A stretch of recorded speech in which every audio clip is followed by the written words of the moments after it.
శేఖర్ గారు. Yeah okay. అసలు ఏం జరిగింది, ఏంటి దాడి జరిగింది అని చెప్పి లావణ్య గారు కూడా చెప్తా ఉన్నారు. కేసు వేశారు కదా పోలీస్ స్టేషన్ లోని, మీరు ఆమె పైన దాడి చేశారు, తోసేశారు, దెబ్బలు తగిలినాయి అని చెప్పి. మీరు ఎవరైనా అడగలేదా ఎప్పుడు ఎందుకు ఎలా జరిగిందని? అడగలేదా ఆవిడని? లేదండి, అడగలేదు. అడగాలి కదా ఏం జరిగిందని. ఊరికి నా మీద దాడి చేశాడంటే ఎప్పుడు జరిగింది, ఎందుకు జరిగింది, ఎలా జరిగింది నేను చెప్పనా?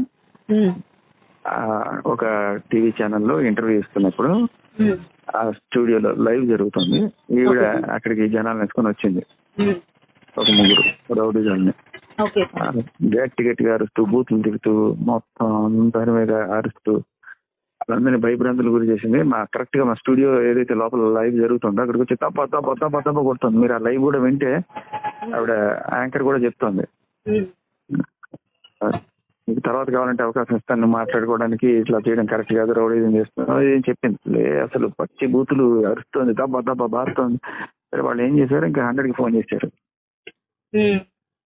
100కి ఫోన్ చేసిన తర్వాత మరి కాసేపు పోలీసు వస్తారని ఏదో మొత్తానికి అలా కాసేపు అరిపి వెళ్ళిపోయింది. సరే వెళ్ళిపోయింది కదా అని చెప్పి అప్పుడు వాళ్ళు నేను బయటకు పోతా అంటే ఎలా కూడా చేయలే. వెళ్ళిపోయిన ఒక 5 నిమిషాలకి సరే ఇంకా నాకు లేట్ అయిపోతాం, 12 అయిపోయింది, ఇంటికి వెళ్ళాలని చెప్పి నేను బయలుదేరా. వస్తుంటే కరెక్ట్ గా స్టెప్స్ దిగుతుంటే మెట్ల దగ్గర రెడీగా ఉన్నారనమాట ఈవిడ ఇంకొక ముగ్గురు. ముగ్గురిని వేసుకొని వచ్చారా? వేసుకొని వచ్చారు. మరి ఆవిడ కూడా ఏమన్నా వేసుకొని వచ్చిందేమో డౌట్ గా ఉంది. బాగా అసలు హైపర్ గా అరిచి చెప్పులు విసిరేసి దాడి చేసి కొట్టి చేశారు. నేను తప్పించుకునే ప్రయత్నంలో తోశాను. ఇంకా దానికి కూడా ఆవిడ నేనే దాడి చేసి నేనే చంపేశానని చెప్పి చేస్తే ఇంకా మనం ఏం చెప్తాం. ఆవిడే గొడవ చేసి ఆవిడే అంత చేస్తే మనుషులతో కొట్టించే వాళ్ళు నేను హాస్పిటల్ 3 రోజుల నుంచి కూడా ఉన్నానంటే ఇప్పుడు అంటే అదే అంటున్నాను. ఆవిడే కొడుతుంది. మీరు ఆడియో వినుంటే రాస్తారు ఆడియో, ఆవిడే కొడుతుంది, ఆవిడే తిడుతుంది, ఆవిడే మళ్ళీ పోలీసులకు ఫోన్ చేస్తారు. మరి ఇప్పుడు మీకు ఇంత జరిగింది కదా, మీరు ఎవరి కోసం అయితే పోరాటం చేస్తున్నారో, రాజ్ తరుణ్ ఎటువంటి తప్పు చేయలేదు, రాజ్ తరుణ్ కోసం మీరు ఆయన తరపున పోరాటం చేస్తూ ఉన్నారు కదా, మరి ఇప్పుడు ఈ దాడి జరిగింది. ఇంతకు ముందు కూడా ఏంటంటే ఒక స్టూడియోలోనే ఒక ఇంటర్వ్యూ ఇస్తున్నప్పుడు ఆమె మీ మీద చెప్పుతో దాడి చేయడం కూడా జరిగింది. మరి ఇన్ని జరుగుతున్నప్పుడు ఇప్పుడు కూడా రాజ్ తరుణ్ ఎందుకని బయటికి రావట్లేదు? ఆయన తరపున మీరు ఎంత పోరాటం చేస్తున్నప్పుడు మీ తరపున ఆయన నిలబడే ప్రయత్నం చేయడం లేదు అని కూడా అంటున్నారు. నిలబడాలంటే మీడియా ముందుకే రావాలమ్మా. ఇప్పుడు నాకు జరిగిన వెంటనే తను స్పందించి వెంటనే తను ఇక్కడికి హెల్ప్ తను చేశాడు. అట్లా ఏం లేదు, మీడియా ముందుకు వస్తేనే వచ్చినట్టు అలా ఏం లేదు. తను వెంటనే యాక్చువల్ గా మా ఇంటికి వచ్చి గొడవ చేస్తారేమో అని చెప్పి తను కొంత అలర్ట్ చేయడం ఇవన్నీ కూడా చేశారు. సో హీఈస్ హెల్పింగ్, అంటే దాంట్లో ఏం డౌట్ లేదు. వెంటనే పరామర్శించాడు పాపం.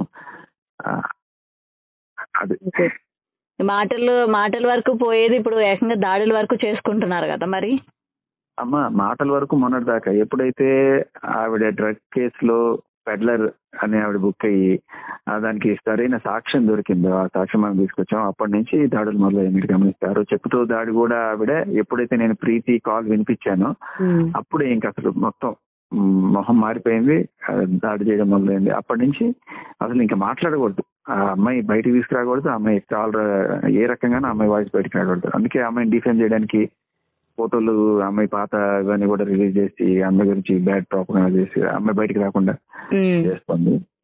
అండ్ ఇంకోటి ఏంటంటే అయినా కూడా శేఖర్ భాష ఉన్నాడు ఒక ధైర్యంతో వాళ్ళు వచ్చారు. అంటే ఆ ధైర్యాన్ని కొడితే ఇంక వాళ్ళు ఎలా వస్తారు అన్నట్టుగా నా మీద దాడి చేస్తే ఇంక వాళ్ళు రారు కదా అనుకుంటున్నారు. సో నేనేదో సైడ్ అయిపోతాను అనుకుంటున్నారు, అలా ఏం ఉండదు వాళ్ళకి.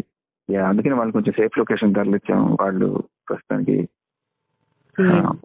ఇప్పుడు ఇంత జరిగినా కూడా మళ్ళీ మీరు పోరాటం చేయాలనుకుంటున్నారా లావణ్య కోసం? అంటే లావణ్య ఇంకా ఆమె డ్రగ్స్ ఇస్తుంది, మీ మీద ఇంత దాడి జరిగినా సరే ఇంకా మీరు ఆగకుండా మళ్ళీ పోరాడే ప్రయత్నం చేస్తున్నారా? ఏం చేయమంటారు, ఆపేయమంటారు చెప్పండి? ఇట్లాంటి వాటికి భయపడి అంతే వాళ్ళు, అదే కదా వాళ్ళకి కావాల్సింది. ఏదో బూతులు తిరితేనో దాడులు చేస్తేనో ఆపేస్తాడు, అంతే కదా. ఇప్పుడైతే క్లియర్ కట్ గా అందరికి తెలిసిపోయింది. ఇప్పుడు నాకేం జరిగినా ఎవరు ఏం చేస్తారో వాళ్ళకి కూడా తెలుసు కాబట్టి వాళ్ళు జాగ్రత్తలో ఉంటారు. కాబట్టి అలానే ఆపే సమస్య లేదు.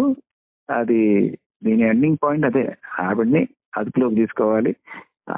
దానివల్ల మిగతా బాధితులు ఎవరైతే ఉన్నారో వాళ్ళు కూడా ధైర్యంగా ముందుకు వస్తారు. ఆవిడ కేసుని ఇన్ఫ్లుయెన్స్ చేసే ప్రయత్నం చేస్తుంది అనేది క్లియర్ గా అర్థమవుతుంది.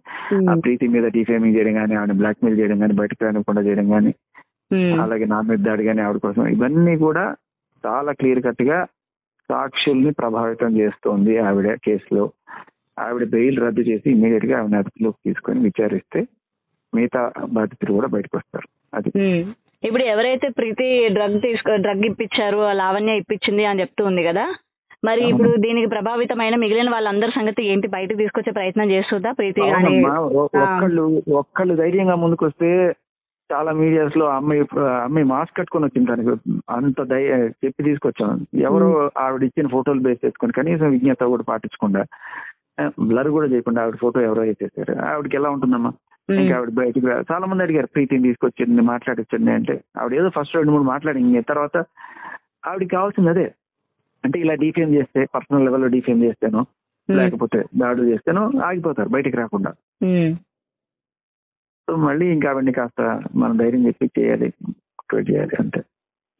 మరి వాళ్ళ మీరు పోరాటం చేస్తూ ఉన్నారు, మరి రాజ్ తరుణ్ వలన లావణ్యకి అన్యాయం జరిగింది అన్న దాని నుంచి ఆ హర్యానా పేరు కూడా ఇవాళ బయటికి రావడం జరిగింది. మరి ఎందుకని హర్యానాను క్వశ్చన్ చేయడం లేదు? హర్యానా కూడా నన్ను బెదిరించింది అని చెప్పి లావణ్య చెప్తోంది కదా, వీళ్ళందరినీ మీరు ఎవరు ఎందుకని క్వశ్చన్ చేయడం లేదు? ఇవాళ నన్ను ఎందుకు బయట నేను ఒక డ్రగ్ ఎడిక్టర్ లాగా, నేను డ్రగ్ ఇప్పిస్తానని, లేకపోతే ప్రాస్టిట్యూట్ లాగా ఇలా నన్ను ఎందుకు బయటికి ప్రచారం చేస్తున్నారు? జరిగిన మ్యాటర్ వదిలేసి మొత్తం దీని మీద ఫోకస్ చేస్తున్నారు అన్నట్టు కూడా ఉంది కదా. అదే అంటున్నాను, మీడియా అందరినీ నేను అడుగుతున్నాను, లావణ్య ఒక్కతే మహిళ, ప్రీతి మహిళ కాదా? హర్యానా మహిళ కాదా? ఆవిడ అడ్డమైన పేర్లు చెప్పి ఏదో నాతో అక్రమ సంబంధాలు అంటగడుతున్న వాళ్ళందరూ మహిళలు కాదా? మహిళలు కాదా? వాళ్ళందరి ఇప్పుడు ఆవిడ హర్యానా అంది, హర్యానా ఆవిడ అన్నంత మాత్రం ఏదైనా ప్రూఫ్ చూపించాలి కదా. నోటి మాట హర్యానా అలా చేసింది అని చెప్పడం కాదు.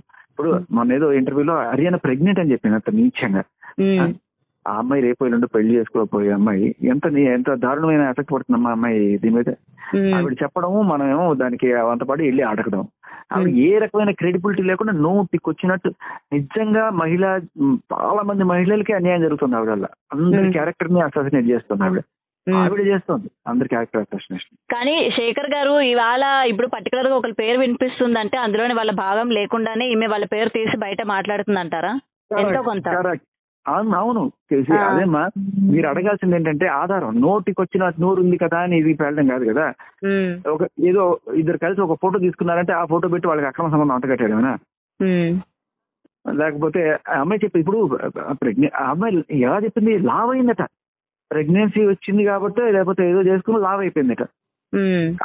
చెప్పడానికైనా అంటే అంటే అదేంటున్నాను, ఆవిడ ఒక మాట అంది ఒక అమ్మాయి మీద, ఆవిడ ఒక సాటి అమ్మాయి మీద ఆవిడ ఏదో ఆరోపణ చేసింది అనుకుందాం. ఓకే, మీరు మాట్లాడేవాళ్ళు మీరు కూడా ఒక అమ్మాయి కదా. రేపు ఆవిడ నోటికి వచ్చినట్టు మీ మీద కూడా ఏదో మాట్లాడుతుంది, మీకు ఎవరికో సంబంధం అంటగట్టింది అనుకో, ఎలా అనిపిస్తుంది మీకు? ఎలా అనిపిస్తుంది? ఏ రకమైన ఆధారం లేకుండా మాట్లాడినప్పుడు మీడియాకి కనీసం ఒక విజ్ఞత ఉండాలి. వేరే అమ్మాయి గురించి సరే మగాడు గధవా కుక్క వాడిని ఏదైనా అనుకోండి, గంజాయి అమ్మాడు, బోతలు అవుతున్నాడు, పడి ఏ మంద మాటలు అన్నారు పోన్లేదు. కానీ ఒక అమ్మాయిని అంటున్నప్పుడు కనీసం మీడియాకి ఒక సెన్స్ ఉండాలి. వేయకూడదు, వాళ్ళ పేర్లు వేయకూడదు, అట్లీస్ట్ బీ పైన చేయండి, బ్లర్ అయినా చేయండి, ఉండాలి కదమ్మా. దానికి అది మానేసి పోయి ఆవిడని అడగండి ఈవిని అడగంటే ఆవిడని ఎందుకు అడగాలి మేము? నువ్వు కదా ఆరోపిస్తున్నావు, నువ్వు చూపించు. ఆవిడ అసలు ఆ పేరు తీసుకున్నప్పుడు కూడా మీరు వేయకూడదు నాకు తెలిసి. పేర్లు ఫోటోలు అమ్మాయిలు కదమ్మా. అవును. ఇప్పుడు మీకు ఏమైందండి? మామూలుగా బోన్ ఫ్రాక్చర్ ఏమైనా అయిందా? కొంచెం కాలర్ బోన్ టేర్ అనిపిస్తుంది. ఎక్స్రేలు ఇప్పుడు అదే అంటున్నారు వాళ్ళు, డిశ్చార్జ్ చేయండి నుంచి ఏమంటే వాళ్ళు ఇంకా పెడుతూనే ఉన్నారు, ఇంకా పరిశీలిస్తూనే ఉంటున్నారు. ఓకే ఓకే సరేమ్మా.